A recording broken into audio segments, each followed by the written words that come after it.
The book Hebrews, part 325. I'm Professor Hannes Redinghuis of the First Assembly of Yahweh in South Africa, Pretoria, Montana, also international. Should require any of my books which I've written, especially the book, The Two Keys to the Book of Revelation. It's an A4 book, nearly 800 pages thick, with information that you have most probably never even in your life heard of. You can contact me at our WhatsApp number. South Africa code is +27 0722 367 124, or just go to my website, https://Yahvah, YAHVAH.co.za. It's like the way you can see it right on the top here. If this is the first time that you are about to participate in the study, you are so very welcome. We always greet people that for the first time, you're so very welcome. Urge you to go to part 1 of the study, start from the beginning, because you've missed out on quite a bit of information. It is very important to subscribe to the channel in order to receive the different notifications of all the studies that we are currently busy with, as well as our TikTok messages. Please send this link to your friends and family. Make sure you at least have a 67 King James Bible pen and notepad ready. We also, I just want to remind you, we also have available on what day was Yahweh or Jesus crucified. It is a timeline that fits on your cell phone in color, free of charge. You can just send me a WhatsApp, say, Prof, please send me the timeline of the crucifixion, and we will do it free of charge. You can have it on your phone, show it to your pastor, your reverend, priest, whoever. And that's a good way of starting a conversation. He was not crucified on Friday, Good Friday, but he was already crucified on the Wednesday. And it's not what I say, Scripture. Because the Bible says he had to be in Hades, or the realm of death, 3 days and 3 nights. Now you calculate from Good Friday to Sunday morning, Easter Sunday, if you get 3 days and 3 nights, you won't find it. The Wednesday, at the preparation of the great Shabbat, that's when he was crucified and he died. Everything is there. If I'm off Scripture, if I'm dwelling on something that's unscriptural, it's your right to please help me write. Hebrews 12, chapter 12. Very welcome to Breakfast with Prof. Hannes. Hallelujah. Hebrews chapter 12, verse 19. It says, and the sound of a trumpet and the voice of words, which voice they heard in Trent, that the word should not be spoken to them anymore. The Israelites in the desert, they didn't want to hear the truth anymore. They didn't want to know anything more about the 613 laws of Moses. It says in verse 20, for they could not endure that which was commanded. And I'm so glad that we live today. We don't live under 613 laws anymore. We live under 2 kingly laws. Hear Israel, Yahweh your Elohim is one. You love him with your whole heart, your soul and your mind. And you must love your neighbor or your brother like yourself. That's the 2 kingly laws. The New Testamental laws in which we must function. For they could not endure that which was commanded. And if such as a beast touch the mount, it shall be stoned and thrust through with a dart. A dart is an arrow. It's not a dart that they play, an arrow. Immediately, if a beast touches the mount. Why? Why? Because the presence of Yahweh being on the mount. And you know what Yahweh did? He gave Moses instructions to build the Ark of the Covenant. and where they used to have His presence on the moment. And this is what this say. They could no longer absorb His presence. The darkness and the fire and everything, where did it come from? It was Yahweh Almighty's presence. So He gave Moses the instructions to build the Ark of the Covenant with the 2 cherubs. And that Ark of the Covenant had to be kept in the tabernacle, the Holy and the Holiest of Holies. And in that Holiest of Holies, once a year, the high priest will first offer unto himself for offering, and then he will go into the Holy of Holies behind the veil. And there he will offer on behalf of Israel for their sins. And in that time, then Yahweh, instead of coming down on the mountain, He will come down on the Ark of the Covenant. When Moses put on the wings of the cherubs, he put the blood of calves and lambs and doves, animals. Then the power of Yahweh will descended upon the Ark of the Covenant. And Israel will fall down. Because they didn't want to see it, they didn't want to experience it. And that was not for the Israel to see. It was only for the high priest, once a year. The atonement for the sins of Israel. First for his own sins, the high priest will offer a sacrifice for himself, and the atonement of the nation of Israel. So instead of coming down on the mountain with fire and thunder and like burning and the sounds of trumpets, instead of having that holy atmosphere, Israel didn't want it. The nation of Israel couldn't absorb it. Why? Because they were living in sin. They was practicing sin. There was no righteousness in the 613 laws of Moses. Now it says in verse 21, and so terrible was the sight at the mountain that Moses said, I exceedingly fear, and quote, but you are come unto Mount Zion. But you are come unto Mount Zion, and unto the city of the living Elohim, the heavenly Jerusalem. Although there was no Jerusalem,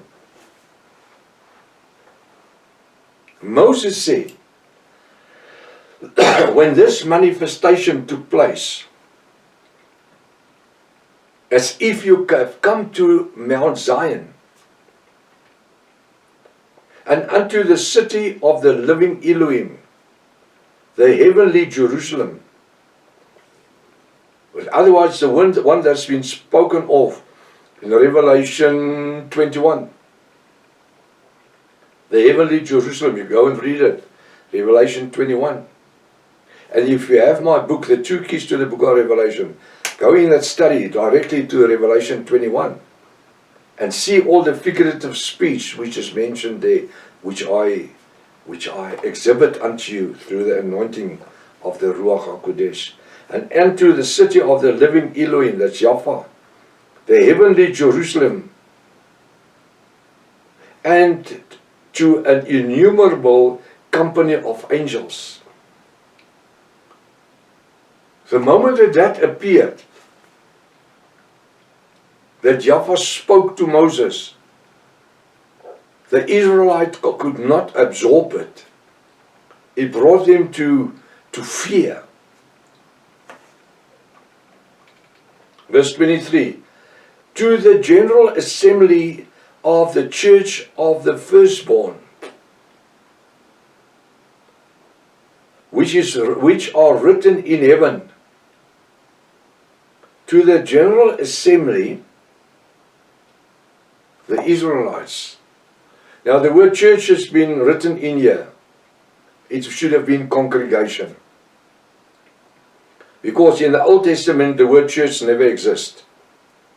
The Roman Catholic Church in 34 AY, when the Roman Empire created an opposition organization for the bride of Yahushua, after Yahushua has risen from the dead and ascended into heaven, the gospel of salvation just overflooded the earth. And the Roman Empire feared what was happening. And then in 34 AY, they created the Roman Catholic Church. Roman Empire. Catholic United Church University. And that's why today she's called the mother of all churches, universe. She's nothing of me. For the last 28 years, I don't belong to no church denomination or organization. I belong to the bride of Yahushua. Instead, Revelation 18 verse 4 said, come out beneath her. Who? The Babylonian whoremother. Revelation 17 verse 1. He says, break your ties, come on. Set yourself free. Break the bondage, break the bonds that's there. Because I'm going to kill her and her Babylonian children. Says verse 22, the general assembly and the congregation of the firstborn. Now in the time of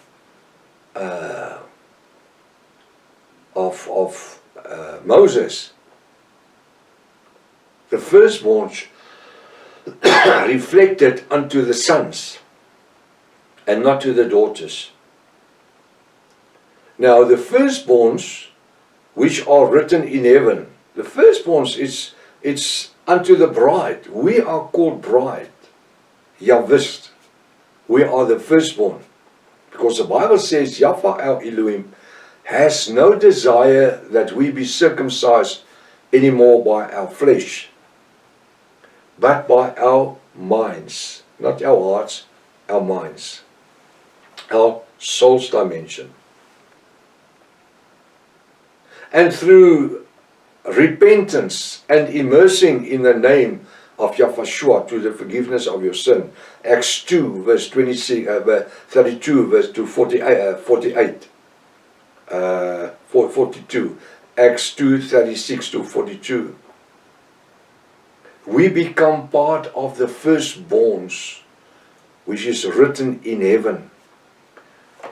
Our names are written in heaven. First we come to repentance. Ask Apostle Peter on the day of Pentecost, what must we do? Apostle Peter says, repent. Immersing people or baptizing people without having repent, you're wasting your time. You are taking a dry sin and you're making him a wet sinner. Repent and be immersed, not baptized. Because when I baptize, I can put my hand in water and splash it on your face. Or I can take a bit of water and throw it over your head with a mug. But being immersed means to go under, put under, cover up. That's immersing. It's like when I give you a rusk and I say, immerse this rusk. You don't put your finger in the coffee, the steaming hot coffee, and splash it onto the rusk. You will burn your fingers. What do? You put the rusk in the coffee. That's immerse. To the General Assembly and the church or the congregations of the firstborn, who is the bride of Yahushua, which are written up in heaven. That heaven must be a capital H. And even firstborn must be a capital H. And to Yahweh, the judge of all. And to the spirits of just men made perfect. Now, the spirits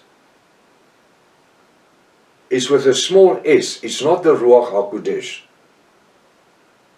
We are spirits. We have our own personalities. And that's why it has a small s. The Bible says, if even an angel from heaven comes with another gospel, which is not in line what I have taught you, Apostle Paul says, let him be cursed. He says, test the spirit. if it's from Yahweh Almighty. Which spirit? A small s.